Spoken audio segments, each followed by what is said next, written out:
Prologue: a man beyond his time, long before the atomic bomb, before CERN, before quantum computers and dark matter theories dominated the headlines, there lived a man whose mind seemed to belong to the future, a man so brilliant, his contemporaries couldn't fully understand him. His name was Ettore Majorana, and his legacy would become as mysterious as his theories. Born in Sicily in 1906, Majorana showed signs of exceptional intelligence from a very early age. While other children played with toys, he solved advanced mathematical problems. At 17, he was already debating atomic models. By 21, he was contributing to quantum physics, not as a student, but as a visionary. Graduation cap emoji, Scene 1, the rise of a phantom genius. In the late 1920s, Majorana joined a circle of brilliant young physicists known as the Via Panisperna Boys, led by Enrico Fermi. They were Italy's response to the theoretical giants in Germany, England, and Denmark. Majorana, however, stood out. He didn't just understand physics, he reshaped its foundations. He proposed a theory of neutrons before they were officially discovered. Groundbreaking mathematical solutions for atomic structure. The existence of Majorana fermions, particles that are their own antiparticles, a concept so advanced that it wouldn't be seriously investigated until 80 years later in modern quantum physics and neutrino research. His intellect earned deep respect and even fear.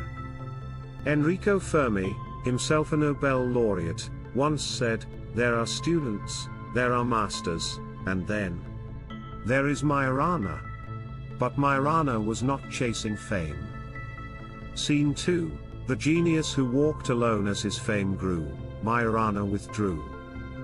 He avoided conferences, refused interviews, rarely published his work.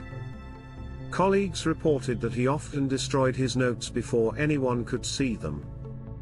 He was deeply philosophical, often pondering not just how the universe works, but whether humanity should even know certain truths.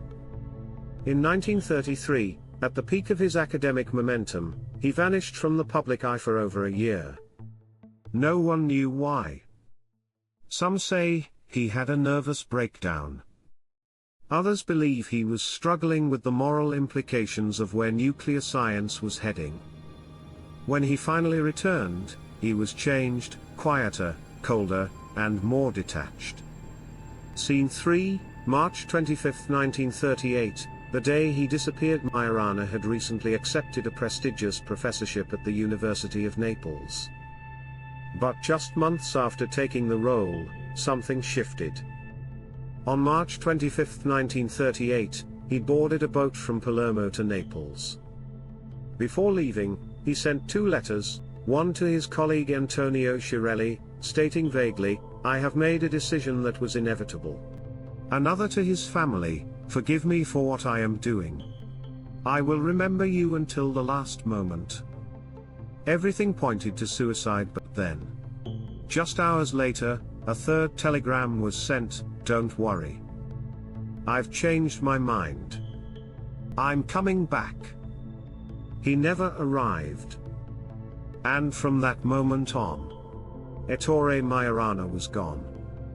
Scene 4, the investigation and endless theories. The investigation into his disappearance launched immediately.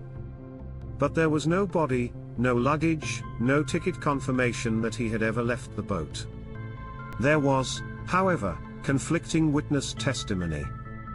Some claimed he disembarked in Naples. Others swore he never boarded at all. The shipping logs were suspiciously vague. Over the following years, 5 major theories emerged. Theory 1, suicide. The sea was violent that night.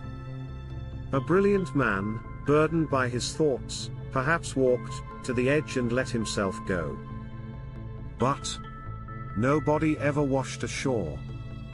And his Catholic upbringing made suicide deeply unlikely. Theory 2, he entered a monastery. Some believe he renounced science altogether, hiding in a monastery under a new identity. Letters suggest he had been reading Saint Augustine and Pascal, and expressed interest in silence, retreat, and a life outside of time. Theory 3. He fled to Argentina. This theory gained traction in the 1950s when several Italian immigrants claimed to have seen him living under an alias. A photo from Caracas, Venezuela in 1955 appeared to show a man with striking resemblance. Theory 4. He was kidnapped for his knowledge. As tensions between world powers rose, many believe German or Soviet intelligence may have abducted him for atomic research. Remember, this was 1938, 1 year before World War II. His ideas could change the course of the war. Theory 5. Voluntary vanishing to protect the world. The most compelling theory, perhaps, is that Majorana chose to disappear, to prevent his knowledge from contributing to weapons of mass destruction. Did he foresee the coming horror of Hiroshima, and decide that vanishing was the only ethical option? Scene 5, his work resurfaces, too advanced to ignore. In the 2000s, physicists revisited some of Majorana's unpublished manuscripts. What they found shocked them: elegant, almost prophetic models of quantum particles, theoretical predictions decades ahead of experimental confirmation, a mind working far beyond the frontier of his time. One physicist remarked, "It's like he saw the roadmap of 21st century physics in the 1930s and then closed the book."